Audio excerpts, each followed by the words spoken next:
When I went from teaching middle school down to taking the second grade position, and I get a little smile, I forgot that elementary school teachers teach their own PE. And so that was a nice learning curve. Hello, my Time Crunch teachers. Welcome to the show. This is your team teacher, Mariel Desrosier, here to help you optimize your teaching, technology, and time management. And with me today is third grade teacher, Stephanie Hedgpeth-Lopez. Hello. And today we're sharing PE games that work for a variety of age levels so that you can sit back and watch the kids and not have to be running everything and in the middle and blowing whistles and going crazy. It's nice, fun games that kids across all different age levels love, and also that we enjoy teaching. Watching. Yeah, they're entertaining to watch yeah, as they're well. really entertaining to watch. So some of the things we're going to go over today are the specific games that we like teaching with the kids, how to make sure everyone is involved in the games, especially different skill levels or, different personalities. Abilities. Yeah, personalities. And then what to do when there's, disagreements or maybe a little bit of conflict or whatever in the game. So I'm going to start with a recent one that my fifth graders love, although I've done it with a variety of ages, and it's called Castle Ball. And I'll put links in the description notes of if there's videos of the games we talk about or images. Setup diagram or something. Yeah, totally. And for Castle Ball, what you want to picture is basically picture it like they're setting up a dodgeball game where there's kids on one side and kids on the other, and they have the dodgeballs. But instead of throwing the dodgeballs across the court to hit each other, what they're doing is they're trying to knock down each other's castles. And there's lots of different ways you can make castles. But the way that my students do it is you have to give them at least 6 hula hoops, but you can give them more.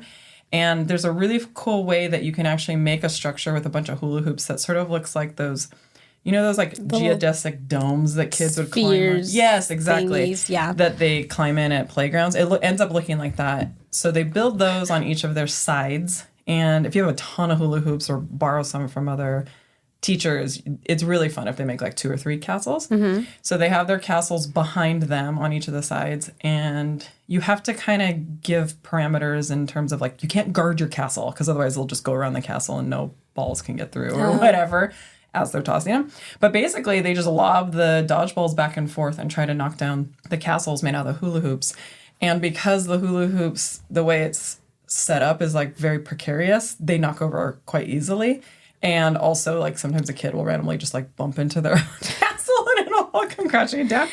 But they love it. And what I like about it is everyone's involved because they're either blocking the dodgeball from hitting, they're stopping the dodgeball from hitting their castle, or they're lobbing the ball across, or they're doing strategies. So do they get to rebuild it as soon as it falls? So no, what usually happens is, say they have 3 castles built, the other team gets a point for each castle it goes down, and then once one team loses all their castles, then we start over. Oh, okay. And at that start over point, I really like it because that's where they can talk about strategy, because some kids some teams use all of their hula hoops to make one like a super castle and try and reinforce it, so if it gets hit or bumped, it doesn't fall down. And some kids, and I actually think this strategy is a little better, make multiple castles, and then that way the other team has to hit many of them before they lose all their castles. But anyways, anytime there's that sort of timeout or down period or reset, I think is a really great time for kids to talk strategy, to talk about what works, what they want to change. And if you don't have hula hoops, like you could do this with you could stack cones. Yeah. Or lots of different things. Basically, Pool noodles. Oh, yeah. Other things. Did you teach your second graders this last year? No, actually, because I think I just discovered it this year. It's part of the Playworks game library, and I came across it. And we'll talk about Playworks in a while because that's a program, I guess you could say, that our school adopted, and I really like it. And so I have some notes later where we can talk about the elements of Playworks that work really well. But they have a whole game library that's totally free. Oh, and I like that they have sometimes, for some games, there's short little videos of people playing. Yeah. So you could, if you're bad at explaining or you or you have laryngitis or something and Right. you want to do it in the classroom, you can show the little video and then they'll know how to play it. Yeah, totally. And the kids need that visual sometimes too. And I will say Castle Ball, I know for a fact they have a video, so I'll link the video. But that's one that's nice because in the Castle Ball video, they show how to make the castle. So that's also kind of a fun thing for the kids. But again, they come up with their own variations, which I think is really cool. The other game that I have played with the second graders for last year, but also the fifth graders, and I've actually also played this with adults, and it's super funny with adults, is Tic-Tac-Toe, but chairs. So what you want to picture is a 3x3, grid, or just 9 chairs, right? Like 3, 3, 3. And you can just have 9 kids drag their chairs out from the classrooms. And then you have to divide the class into 2 teams, right? So if you're lucky enough to have the little penny jerseys, it's super helpful to have that visual of the jerseys where, like these kids are the orange team and these kids are like the blue team. Sometimes I do it by like, if they're sitting in groups, like this group and this group against it, then it's a little easier also for them to remember who sits by. Yeah, exactly. So if you don't have jerseys, having it be how they sit already as a group or, whatever, then they already know it's on the team. But basically you have these 9 chairs in the middle. You have 2 lines on opposite side, the blue team and the orange team. And there's lots of different ways you can do this, but the way I found the easiest is if you give each kid on each team a number, all right? So the first kid on each team is number 1, then it goes number 2, number 3, all the way through, like 15. And what you do is you call out 3 numbers. So you're like, okay, number 1, number 5, and number 7. So each 1, 5, and 7 from each team, that blue team and the orange team, run out and they go to sit in those 9 chairs, right? Okay, so there's 6 kids that just ran out, 3 from the blue, 3 from the orange, and they try to sit in the chairs in a way that it makes 3 in a row, like tic-tac-toe. Ah, that's very clever. So if you picture like musical chairs where kids are like jumping on chairs to like get in the right spot, it kind of looks like that. But what's really fun about it is since it's 6 kids, but it's technically 9 spots, you have kids who are constantly shifting because they're trying to get the 3 in a row, but then the other team moves and blocks them. And so I have found either 3 kids ran out and they immediately get 3 in a row just because they're fast and how they set, or it ends up being a really fun kind of long round because one kid keep moving. If this is very choppy editing, it's because batteries are dying on things and I'm doing my best. Like, what? What just happened? I think I was talking about what I like about it, what's really fun is that they have to have a lot of in the moment strategy. Like, you move there. No, you stay there. No, you move. And then the also nice part I like about it is after, you get through 3 in the row, it's like, great, orange team, 1 point. Those kids send back and then you call out 3 new numbers and they run out. So the kids who are waiting have to do an active participation with the listening because they don't know if their number is going to be called out. You can also, with 5th graders, I made it super complicated one time where I was yelling out math problems. Oh, like, yeah, I do that with Steal the Bacon anyway. Exactly. It is a lot like Steal the Bacon. You could, have each kid bring out a whiteboard and they have to write, their spelling word or something like that before they run out. There's like all these different things you can do that make it so that you kind of pre-select which ones run out. If you have a couple minutes for the kids to like move all their desks out of the way, you can actually play this in the classroom. Yeah. If you have an open spot in the middle, just moving the desks out of the way. And so it's a nice rainy day PE game Could you do it like with spots on the ground instead of chairs as well? Or like even cones, perhaps? Yeah, what I like about the chair is with the right... Sometimes when it spots, kids like slam into each other. Oh, yeah. So, for some reason with the chairs, like you would think they'd shove each other out of the chairs, and like maybe some kids do. My kids this year don't, but they know to kind of like once that kid is seated, not to like try and sit. But I do think there's other ways you could adapt it. And then the last game that the kids at all different levels love is Waspital, like wasp, like bees, but hospital. And it's also called like Band-Aid tag. Band-Aid tag, yeah. And basically you have, let's say, like 2 or 3 taggers, and they're the wasps. And we have a bad wasp problem in our like eating area. So and then there's the whole wasp. There's a wasp, not a bee anyway. Oh, yeah. Yeah. Bad bee. No, it's not a bee. It's not a bee. It's a wasp. We like bee. We hate wasps. Bees are good. Wasps are evil. So you have 3 kids who are taggers and they're wasps or whatever, and everyone else is running around. And what happens is soon as a kid is tagged, that kid who got tagged has to take their hand and put their hand on the spot where they were tagged. So one tag would be like on their arm, so they put their hand on their arm. If they have another, get tagged later, and they're running around with like one arm on the thing, and then they get tagged again, and their other arm has to go where that is.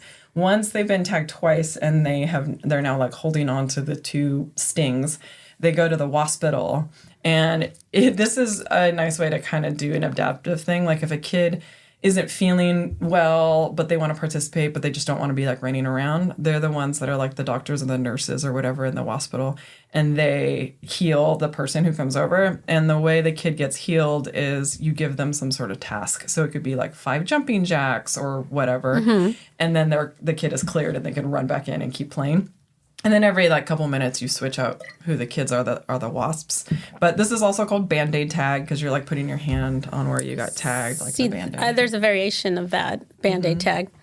It's like watch your back tag where everybody's it. So they're all running around tagging each other, and which I'll explain in a minute. But so they one tag, 2 tags, and then the third tag they have to go to the designated spot to rejuvenate, or the whatever you want to call it, the area. recharge station, and do whatever. And then it's usually where I am, and I'll tell them to do like, do 10 jumping jacks, or do 5 sit-ups, or whatever. Whatever, yeah. I've also done it too where if we played right before like a spelling test or something, you could have them spell one of the words, or, you can incorporate curriculum if you want, or you can have them do a physical movement. But what I like about Band-Aid Tag or Waspital is like everybody's moving, everybody's doing something, which is nice. And that's why I like kind of the games we're sharing is that there isn't this huge downtime for everybody else that's waiting a turn to get in. Because that's where kids will get bored or they'll complain or they don't want to participate because they're just in line. They will do things. Yeah.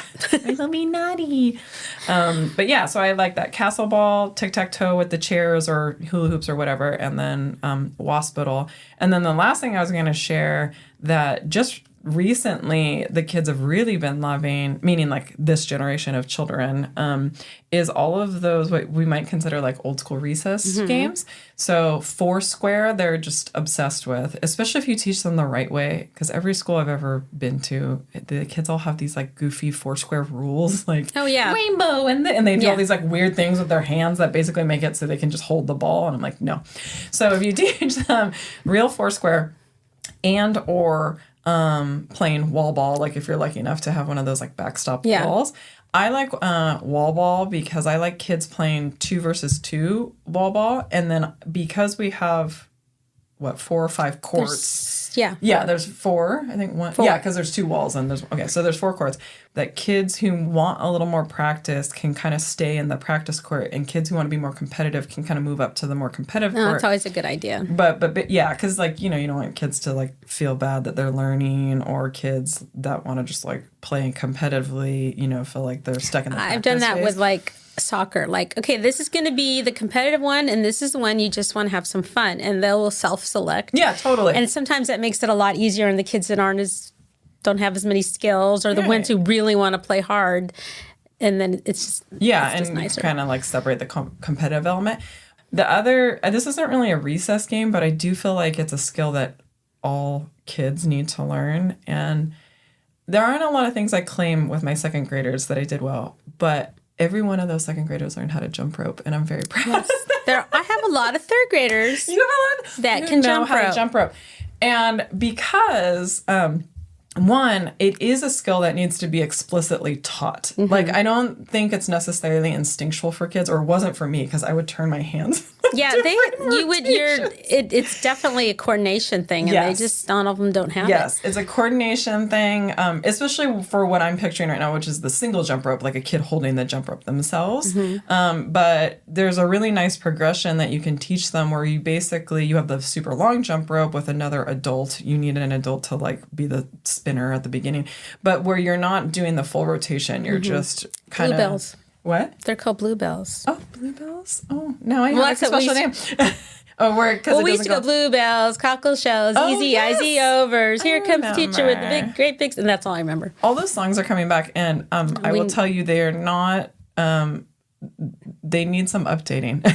Yes, they do. Okay, that's my homework before we go back is to find other playground jump rope games. Thank you. Oh yeah, writing on my notes here. Sorry, I got you way off track. No, I was just saying the progression. So you have the big jump rope that they're just kind of hopping over, like it doesn't go a full rotation over their head. So that's how I teach them level 1, and then level 2 is another adult spinner, or there's some kids that are good with the spinning. I have some kids that's all they want to do is do the jump rope. Their little arms get tired though, doing the big jump rope. The big jump rope, then you do the full rotation where they go around and it's going slow. And then now you have them have their individual jump rope and they do the same bluebells, like you're saying, where it just jumps under their feet back and forth. And then they start doing the progression.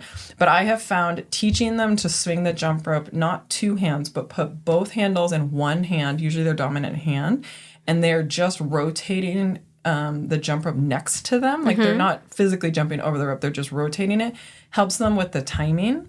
Because they're just moving. Well, yeah, because it is really all about rhythm and coordination and exactly. So they're jumping in their spot, but they're rotating the jump rope next to them. And I teach them a lot about how it's not rotating your arms; it's rotating your wrists and like flipping over your wrists. So they do that, and then they put it in both hands, and then they single jump rope themselves.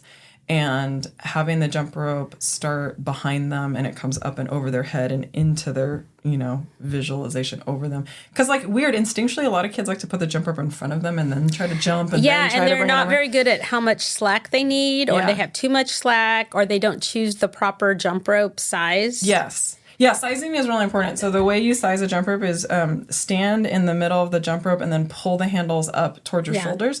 And the handles should touch your armpits and not go past it and not be too short. In elementary school, you have such a wide variety of size children that you need a couple different size jump ropes. Plus, I'm a jump rope snob. Those, like, cheapy plastic ones where the handles break or they get kinked are terrible. I was trying to find some of the old fashioned just a rope, but I couldn't find those are actually my favorite, especially if you have the big jump rope. I guess I could just go buy a big giant rope and cut it. True. But the reason why measure all the children. Yeah, come here. Here's your own jump rope. The reason why I'm so adamant about teaching jump rope, 1, it's just like a fun activity and the kids, enjoy it. But 2, as an adult, working out at the gym. So I go to a CrossFit gym and a lot of the exercises involve a jump rope. And I mean, I'm sorry, I shouldn't laugh because I understand that not everybody's been taught how to jump rope, but it is now shocking to me how many adults don't know how to jump rope. And it's definitely not because of physical ability, because these people didn't learn. Yeah, they just didn't learn. And because it's such a highly coordinated skill. So I am not particularly great at CrossFit, but I do feel like I bring this is how you jump rope. What I was going to say earlier that got them super pumped is I found a video of these people doing like jump rope tricks, and it starts out with the easy one where it's like, you can cross jump rope or you can, swing it in 2 hands and jump, open. swings, But then they did crazy stuff like flips and whatever. It was like this whole gymnastics thing. And I told the kids they couldn't try and do flips, but it did get them very excited because some of the things in the video are people coordinating jumping together, right? Like almost like they're dancing. So they did the same little sequence together and the kids got excited and they wanted to practice that. The other thing that was second graders that I think is adorable, and I don't know why they get so excited about this, but they all want to show me how they can run and jump rope. Like not just jump, but that kind of gallopy run. Cause I actually taught a few of them this year and you can do it this way. And it was freeing to some of those kids who couldn't quite get their coordination together. Yeah, sometimes it helps with that timing. Yeah. To actually move forward as they're jump roping, not be stationary, because then they don't catch their foot on it. Plus, it's really easy to go, here, let's go jump rope after you've taught them the basics. Or here's a step, have them to go jump rope. It's and it's a nice not a big thing. Planning thing and totally and teams also, and all that stuff. Last year I'd often bring out the bin of jump ropes just because if a kid was waiting for another game, they like just sitting there and jump roping and I think it's an important skill. So even if the kids aren't like particularly jazzed about doing it, I think that first, second, third grade I think is a good age for them to learn how to do it. And then as they get older, like if you teach middle school, I think it's amazing for like cardiovascular health and then they can get more of the like speed ropes and do it fast. The last old school game that they love, and most schools have these painted on the blacktop and no one knows how to use them, is hopscotch. Yes. The second graders love the hopscotch, especially if you're using that marker that you put down and you know you have to like skip that spot and then move it. Because they don't know that. No, they don't know Nobody's taught them. Exactly. And I think there's a lot of balance and coordination built into those games growing up. And hopscotch, because you have to hop on one foot, at a certain point, or hop on one foot, then 2 feet, and balance and bend over and pick up the marker, I think is really great way to teach those kind of balancing. And you don't need to go run around finding all your equipment. Yeah, that's true. That's actually a really good one because you don't need stuff. Because some of these games, like especially the castle ball and whatever, you need stuff. Yeah, you have to have stuff, and you have to, make sure you bring out the stuff. But anyways, those are my games. What sort of games do you have? Well, I was gonna add to a couple you were saying. Like you said, what was the tag? Oh, the Tic-Tac-Toe? The Wasp tag. No, the Wasp. Oh, Waspital Band-Aid. And I told you about the Band-Aid and that, but the one that they almost always will play is Watch Your Back tag, which is great because everybody's it, because I have the class that always argues that I want to be it. Oh, yeah. So it's great because everybody's it. You have a defined space and they run around tagging. And if you get tagged, you have to sit down or kneel or whatever you want them to do. And then they have to watch that whoever tagged them, when they get tagged, then they're free. Oh, that's awesome. Okay, so the way we can picture this is say we're all playing and I tag Stephanie. So, because everybody's tagging everybody, right? So I tag Stephanie, and now Stephanie has to sit down. But then Stephanie has to watch me play because the second somebody else tags me, you get to. And there's usually like one kid that like half the kids are yelling, "Get so and so, get them," so that they can get up. Right, exactly. So say like Sarah tags everybody. Everyone's waiting for every Sarah once in a while. Some kid will go, "I have no idea who tagged me. I can't remember." And I go, "Okay. Come over here. You can do 10 jumping jacks and go back in." It should be noted that this is not the game to play the first week of school. That maybe no, they need to be a little comfortable with each other because they don't know who, They're like, I think it was that girl. This one's actually super fun too. If obviously it's easier if it's a smaller group, but it's really funny when it's a large group. Oh yeah, because they have to keep track of. Really they're only keeping track of one person, but it's still kind of funny and chaotic to watch everybody have to watch everybody. And then my other favorite fallback game is Find Something, which basically I have all the kids line up like against a fence or on a line or wherever, and I go, "Okay, go touch something that's blue," and they have to run around and find something that's blue. I love it. I touch it and they run back, or go find a square and do a dance, or run around the ball court, or go up and go down the slide. Like I just choose random things for them to do. And the funniest one ever was I said, "Go touch the fire hydrant." And all the kids, there was one kid, there's a bunch of kids that were like confused and they ran like towards the cafeteria thinking they had to touch the fire alarm.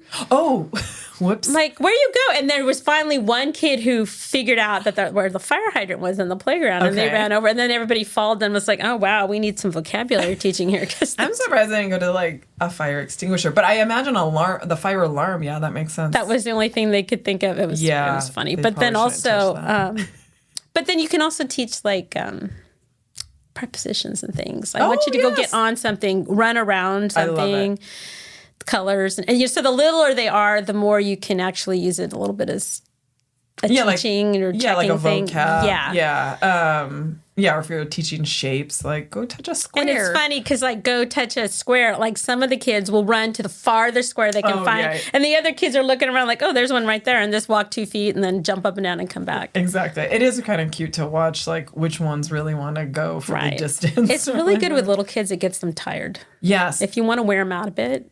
I remember you because I was working at a pull-out group of younger students that needed kind of some extra movement breaks, and that was the game you told me. You're like, "Just tell them go touch." And I was like, "What?" And you're like, "No, you just pick stuff and they run around."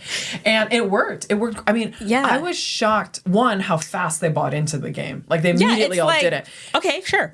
And then it's cute because let's say you go touch a circle or whatever, right? And they go to run to the same one, and then they get to the point where they don't want to go all to the same one. So they try to like run around and find different circles, which I think is kind of endearing. It is funny. And then what I always do too is like if another teacher is running by, I'm like, go give Miss So and So a high five, and then like these kids are all running towards like that poor teacher that's like just trying to go on their prep and bothering them. But yeah, I think it's perfect, and it's also a really good game if like your energy as the teacher, like your energy's low or you're not feeling well or like whatever, you can just you can just yell stuff out.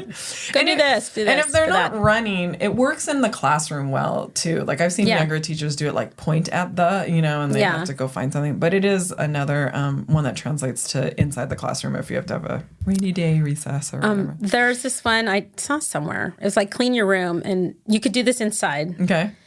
And I have these little foam balls I bought. And but you could also use wads of paper or whatever, and you have a line, and you have to get your side of the room clean by throwing the stuff to the other side. So like you have a court or a classroom or whatever, you just divide it in half. And you guys have to get your side clean, and you have to get the way you get it clean is by throwing it on the other side. I love it, and they're just hucking stuff back and forth. And so that's what was cool about the foam balls, because nobody's going to get hurt. Right. I could see how that would work really well inside a classroom for rainy day recess if you like. Again, you use the scratch paper or something like that, and they're throwing things back and forth. But it also, if you have access to have like an actual gym, and you just like dump the cart that's full of all the like the ball and the like pool noodles that they're trying to like arrow or spear through or whatever, it would be really funny. And they and so they're just, and then you just set a time limit, like a couple minutes, and then blow the whistle and whatever. And another one you're talking, because I found it recently, it's volcanoes and ice cream cones. You have this one. Your two teams. And one team is volcanoes, which is your cone this way. And now I must say the cones that are like little discs work much better than the little cones like this. That are like, okay, so this game requires either, think like traffic cones, right? Where you have like the little ones. Yeah, the little ones. So the volcano is when the traffic cone is upright, and then ice cream cone is when it's flipped over. You could also use objects that are just like two different colors. Yeah. So if you have discs and like one side is black and the other side is white, this works perfectly well too. You just need something that you can basically identify as two sides. And then you have a defined area, right? Like a court. And the one team is volcanoes, and they try to make all of them be volcanoes. And the one's ice cream, and they try to make all of them upside down like ice creams. And they just run around flipping them. Things. Yeah.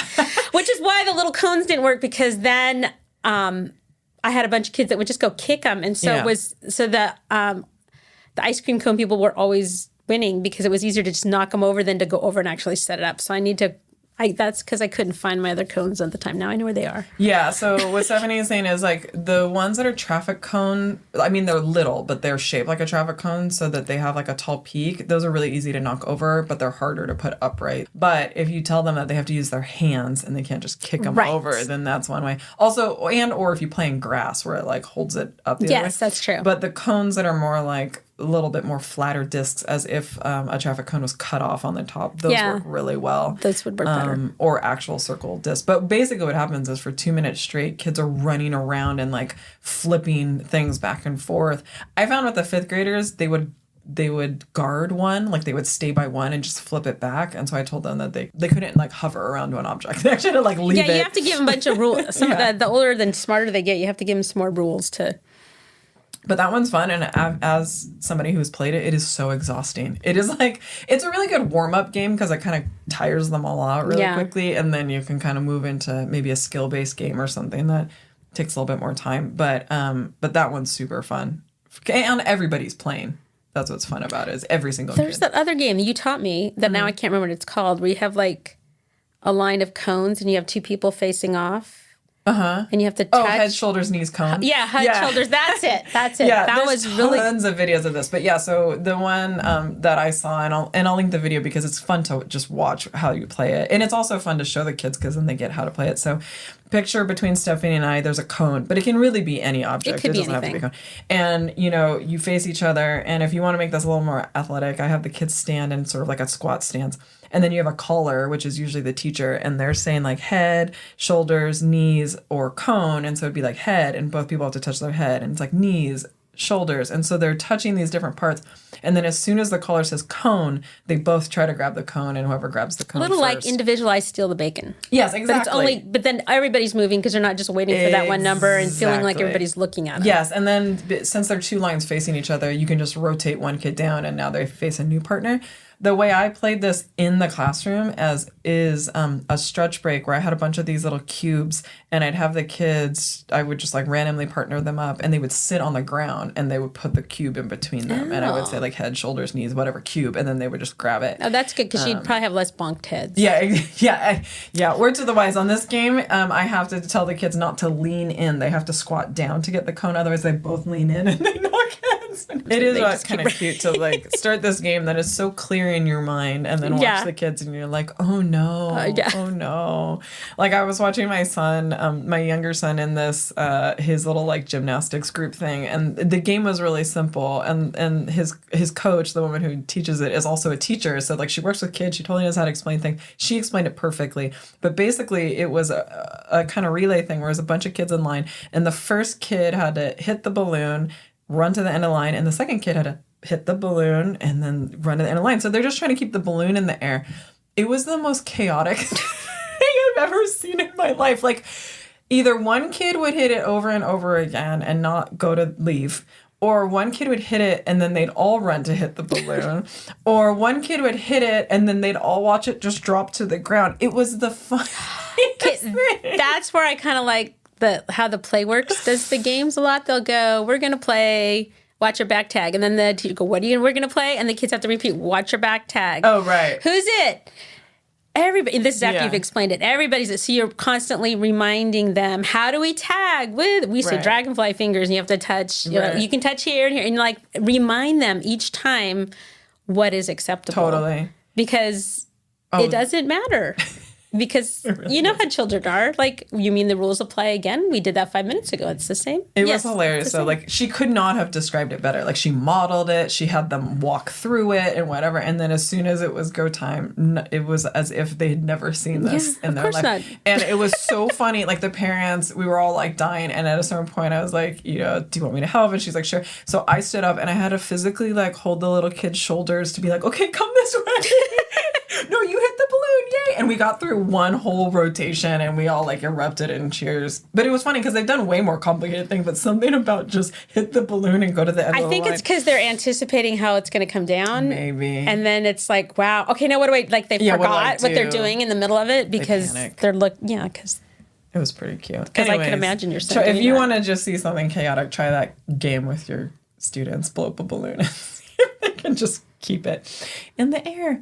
Okay, so let's talk about how to get everyone involved. We kind of talked about the nature of the games we share does have everybody moving and involving, and there's ways to kind of level it for the kids who want to be more competitive and who are still learning. There's another way I had it so everybody has to move is like if you're playing Foursquare or when we play Switch or whatever, instead of having every little Foursquare have a line, I have one waiting line.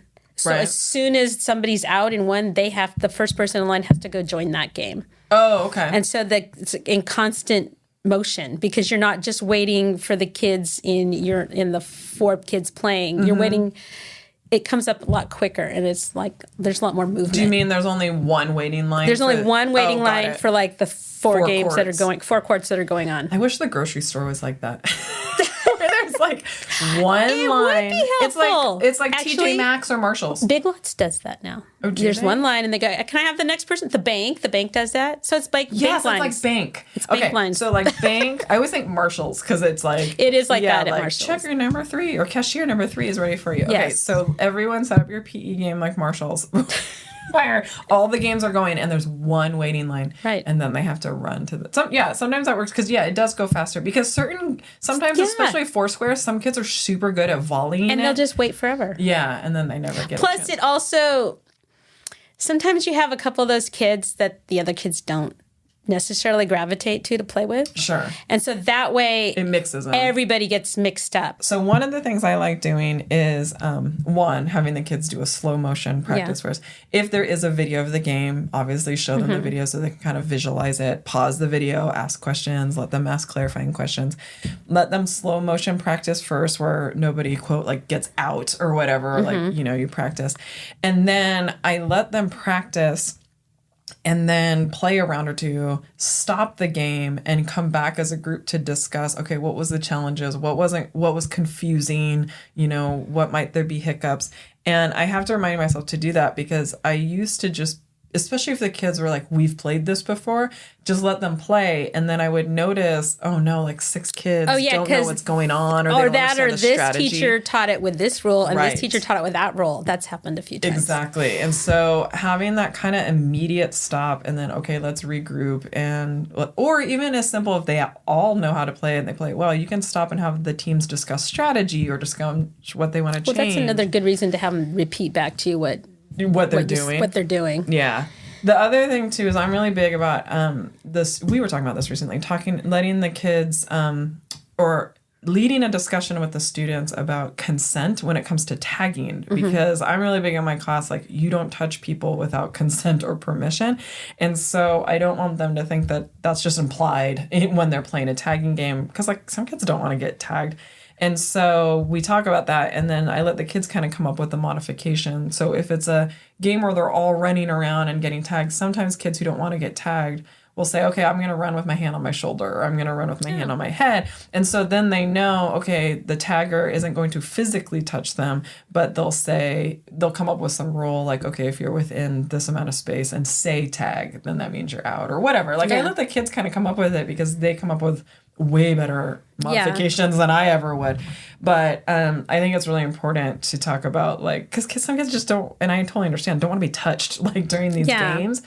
And also what I love about Playworks is they talk about how you basically only tag on the person's like trunk, the shoulders, arms, and back. The back. And I think that's it, right? Yeah, back and arms, which I really like, because then the kids have a visual target and they're not tagging in areas that are like... I have them argue. They touched my hair. Well, your hair is on your back. It was on my jacket. Well, you're wearing your jacket, so you do have to... That doesn't count. They touched my hood. Yeah, you're like, oh my gosh. Yeah, sometimes you have to go into the finer details of tagging. Yes, you do. So in Playworks, they call it tagging with butterfly wings, meaning a soft touch tag and like open hand, kind of fluttering hand, not like like a slap or like a shove hand, which I really like, and especially if they're tagging on the arms or the back. Well, because sometimes somebody's accidentally done that. I'm like, oh, then it doesn't count because you didn't do it softly. Oh, right. Yeah, if they tag too hard, they're out or whatever. Like, it doesn't count. And then I have found that whenever there's an accommodation or modification that's needed for a student or students, having the kids come up with what that would look like is always better than any sort of suggestion I would have came up. Like, for example, I noticed when we were learning wall ball, I posed the question of, okay, what about those of us who are still learning to like two-hand hit or to move in the space?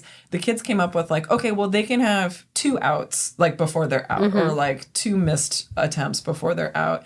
And I noticed the 5th graders were amazing at like self-selecting, like, well, I've been playing for a long time and I really like it. So if I mess up, I'm out on the first one. But if another kid is learning, they can have 2 tries, or they can have whatever. That group too that you I know. have. I have a really sweet They're group of kind of that way. But in other years too, I've had students who are adaptive athletes, and I noticed the kids would accommodate for them. Like, so for example, if a kid uses a wheelchair or if a kid is on crutches, the other students will change the rules for like when that kid's up for kickball or when that kid's up for their turn, so that they participate. And the kids were fantastic. Yeah, you know what? A lot of times kids are nicer than we give them credit for. Yeah. Because they're mean, but they're also can be really, really sweet, especially when it's somebody that needs something in order to participate. Totally. And usually, and they'll involve that student in the decision, like, hey, do you want to, use your hands instead of whatever? And it's cool to see. And so I have found that instead of like trying to impose that as the teacher, kind of posing it more like a question and the kids come up with it themselves as a conversation works out great. And then the kids all feel like they're participating instead of me, the teacher, saying like, okay, we're giving the learners 2 extra tries. And then the kids are like, that's not fair.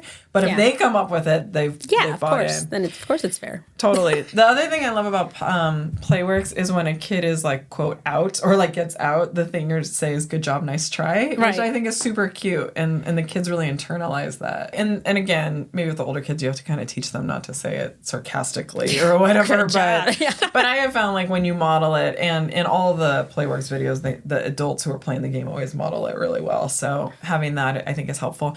And then also, and this is of all the different Playworks things, this is by far my favorite. So say it's a game where the kids have to run to a spot, right? Like that tic-tac-toe chair thing. If two kids get there at the same time, or there's a disagreement, or watch your back tag, they tag each other at the same time. Right, exactly. They tag each other at the same time. The PlayWorks way to resolve that is rock, paper, scissors. Yep. And just one round. Rochambeau and let it go. That's what they say, right? Yeah. Rochambeau, let it go. Yeah. So they do that, and whoever wins like won that little round, and they move on. And it's great for games where, again, there's like a high tendency of like kids doing it at the same time or getting there at the same time. Or that one kid that will argue about everything. Yeah, that's true. Like, there's one of those that happens a lot in wall ball. Like, I'm not out. No, I didn't touch it. No, I didn't. Whatever. And then they like do rock, paper, scissors, and that's the end of that. Yep. And it's pretty final.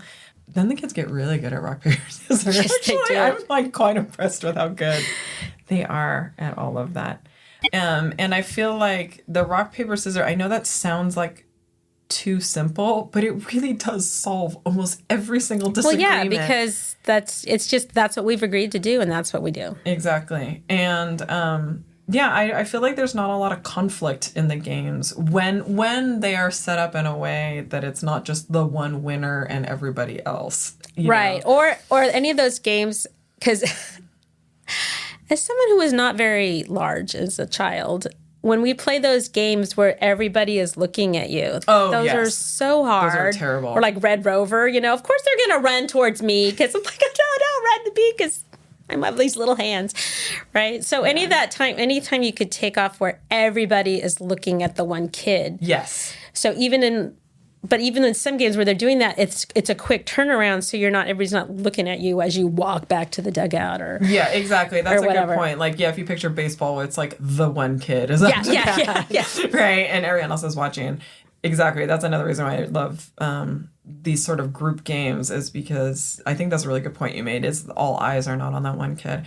I want to explain Red Rover for anyone who's too young, because I swear to you, it's one of those games that is like outlawed. Yeah, no, like I think it's literally like that, and like I know certain districts outlawed like dodgeball and stuff because kids were like getting beamed in the head and like falling down. But Red Rover.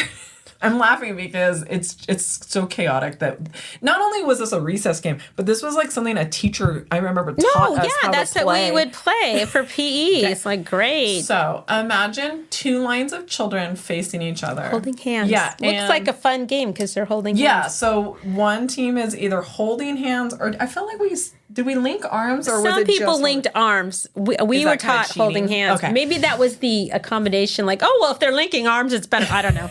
They'll dislocate their shoulder instead of breaking their wrist. Right. So imagine, Stephanie and I are the same team. We're holding hands, and then we call over. How do we decide what Red Rover, send, and Sarah right over. Or in my case, it would be Stephanie because I was little, and you had to run as fast as you could and pick whose arms you were going to break through. Okay. So imagine arms across America. So you would hands across fling America. yourself there and be hanging between two arms. So we're all linking arms. We yell over to the other team, some poor little child who now has to run across the field and break through our two hands gripping. And if they broke through, that other team won or got a point or whatever. I can't remember. I think we got to take somebody from their side. You get to take them. But if you went over them, they got you. Right. And if the child just ran into your arms and bounced off, or clotheslined themselves, was like swinging dangling, then you won, they did not break through. Then I think you had to go to that side. I don't remember. So that you have this longer line. Although I think I remember getting called more. Oh yeah, like do you get to capture them? Like if I they think don't break through, you get to keep them if they don't break through. But then. If they do break through, you get to capture somebody. I don't remember. All I remember is... Red Rover, send Stephanie right over. It either led to a ridiculous amount of broken arms and wrists, because you're having children barrel through people holding arms, and or kids just straight up pummeling each other and knocking them backwards. Or the kid that, had already hit puberty and then some other tiny the grown man running towards you. little. And or I'm sure little ones got clotheslined and knocked their little noggins back. It was such a popular game though. I just remember playing it. So anyways, don't do that. That is not a game. It's not a good game. that you should not do that. Depending on your state or region, you're probably not allowed to anyways. Although if they are, I wonder if anybody's still playing it. I'd like to Let's look it up after and be like, where is Red Rover still legal? If your school still allows it in whatever state or country or place you live, please put it in the comments, because I would love to know how many ER visits it has resulted in. We should play it at like a faculty. Oh my gosh. Then of me. I don't know. I got my pillow. Okay. All right. I have a classroom story, and you guys will probably guess the punchline because of the topic we're talking about. But I was picking the students up from one of their release classes. I think it was music, because I remember they were all falling out. And it's really funny. I feel like I'm the type of person who has like pretty good hearing, especially as a teacher, can like hear background noise. But I have this weird selective hearing if there's a bunch of like background kid chatter. Children's voices. At certain ages, you miss some tones. And they're kind of like marble mouthy, like they're going to talk like this. Okay. I don't actually think I think this kid actually spoke perfectly clear. I misheard him. But they're all coming out and they're all excited because they know we're going to do some activity or whatever, because they're coming out of music. And he says to me, usually when they come out of music class, they're trying to like go to the bathroom or go get a snack or go do something, right? And he goes, he like looks over kind of by the trees and he's like, can we pee outside? And I was like, excuse me? And he's like, what? And I was like, what do you mean what?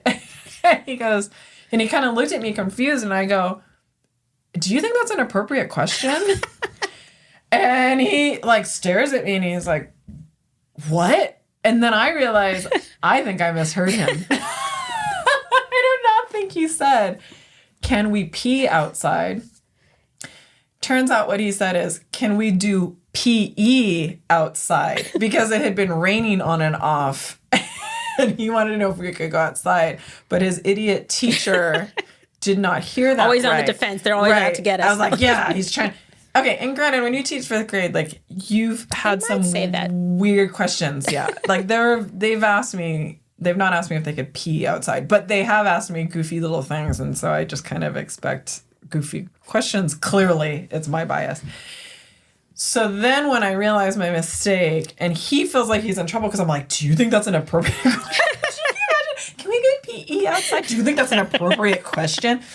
I go, I am so sorry. I completely misheard you. Did you say, can we do PE outside? And he's like, yeah, of course.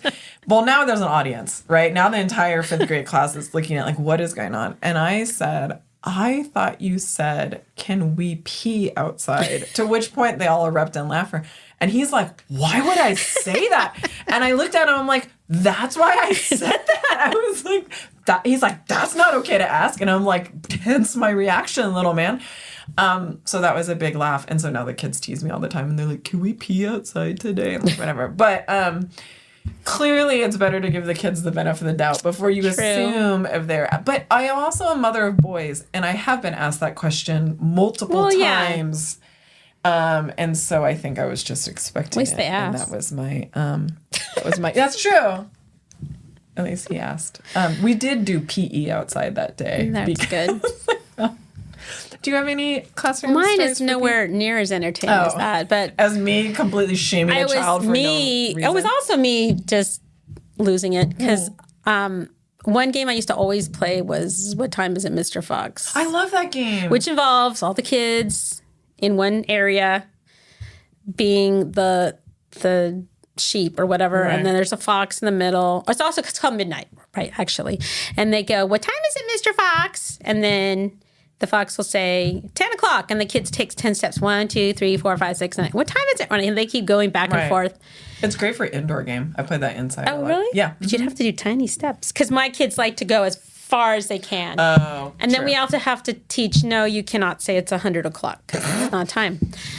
You should do this during. Yeah, you have to do this during your. Yeah, you do it while you're doing your clock unit, and then when the fox says midnight, they all run after the sheep, and whoever's caught now becomes a fox. Right, it's like a tagging. Yeah, but only the head fox is the one who can actually say the time because you always have someone who wants to take over. Anyway, I tell the kid, okay, we're gonna go out and play midnight. All right, let's go and everything, and we're out there, and I'm like, guys, what? And I realized I hadn't taught them that game. It was last year's class, and they thought I was nuts because they're like, "What do you mean? You guys know how to play this?" And I was going on, and they're like, "No, we don't know how to play." Because I'm so old, I'm just melding everybody together and I've forgotten. totally done that. I feel like I either do the thing where like, no, you guys know how to do this, and they're like, no, you like literally never No, showed we us don't. this game. Or I'm like, guys, I have this brand new game, and it's something I've played like 5 times. Yeah, they're like, what are We you played that talking 3 weeks about, ago. And I'm crazy like, oh, lady? Sorry, this has nothing to do with classroom stories, except for it's a huge shout out to Leanna because she told me about the electric whistle. Have you seen my little whistle? Okay, I'm going to write that down in my notes. Okay, I need that. Link it. It's one of the few things. I'm usually not like a big Amazon purchase person, but I could not find this in like a real store, so I will. Well, link mainly it. because my whistle's hanging around my neck, and Okay, so normal whistles you put in your mouth and you blow the whistle, and then inevitably some child, when you're not paying attention because it's on your like key lanyard, will touch it or will put or it. you've in leaned their mouth. over into Whatever something. food. Okay. So she showed me that it looks ridiculous because they're all huge. They're not little, but imagine like a flashlight. And you just press a button and it makes a whistle sound. And I know that sounds super dumb to have, but 1, it never is in anybody's mouth. 2, it has its own lanyard, so I just take it out during PE, so I'm not like wearing a whistle all the time. And then 3, you can actually adjust not only the loudness, so if I'm on the court, it's softer, but if I'm out on the field, I like can crank it up. But it's cool because it has, like a flashlight, it has directionality. So if I want to be like a lifeguard and like that is so cool. beep just that kid, I can aim it. So towards my them and be next, like, I'm bored flipping through Amazon purchase. yeah, exactly. And and some of them you can change what the whistle sounds like, which is kind of fun because I have one that just sounds like a PE whistle, but they have one that sounds like a foghorn, like a or like whatever. Well, that'd be good if or you a had buzzer. like a different. a game where you have like, Because I mean, I have a different intervals. whistle. Like when we're done, it's a different sound than Totally. And just like a real whistle, you can have it like do like beep, beep, beep, or like whatever versus like one long tone. But I will tell you, as soon as you buy this thing, it will now be your new reward system because the kids will all want to work the whistle. And every now and then, to mess with the 5th graders, I'll hit it in the classroom. When I want them to be quiet, like, I've done that before. Like, okay, I can't yell. Yeah. I'm just gonna blow the whistle. Blow the whistle. Because you guys are not listening. But yeah, the electric whistle is clutch. Unless you're loud like me and can yell across the. Or in Ted Lasso, how he's like, whistle! You could just do that too. I love that electric whistle. I think it is a 2-pack. If it's a 2-pack, I'm going to find my other one and I'll give it to you. But if it was just one, sorry, you'll have to order your own.